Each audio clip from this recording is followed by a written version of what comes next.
नमस्कार दर्शक बंधु पाणीपाग खबर आप समस्त को स्वागत। लघुचाप प्रभाव में राज्य में जारी रही लगाण वर्षा उपकूल समेत उत्तर को जारी होती हाई अलर्ट। आगामी 24 घंटे बालेश्वर समेत 5 जिला को सतर्क रहा विभाग परामर्श।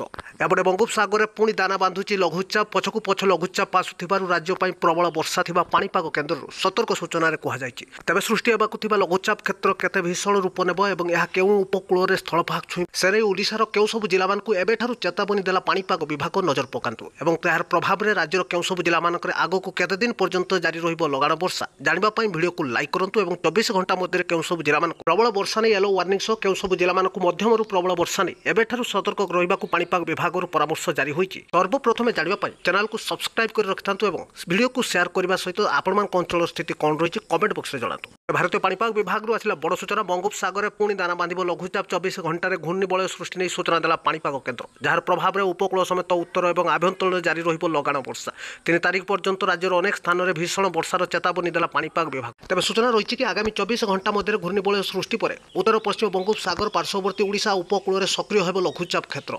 ओडिशा पश्चिम उपकूल में लघुचाप घनीभूत नेबा परे यह छत्तीसगढ़ आड़क मुहाइब और यार प्रभाव में सारा राज्य में लगाण वर्षा जारी रहिबो। आसंता काली ठारू प्रबल वर्षा नहीं मयूरभंज बालेश्वर भद्रक केन्द्रापड़ा जगतसिंहपुर कटक खोर्धा नयागढ़ अनुगुल बौद्ध ढेंकानाल जाजपुर केउझर सुंदरगढ़ देवगढ़ और मालकानगिरी कोरापुट जिला पाणीपाग विभाग प्रबल वर्षार चेतावनी जारी होईछि। प्रबल अति प्रबल वर्षा जाजपुर कटक ढेंकानाल अनुगुल और नयागढ़ जिले में देखा मिलिबो।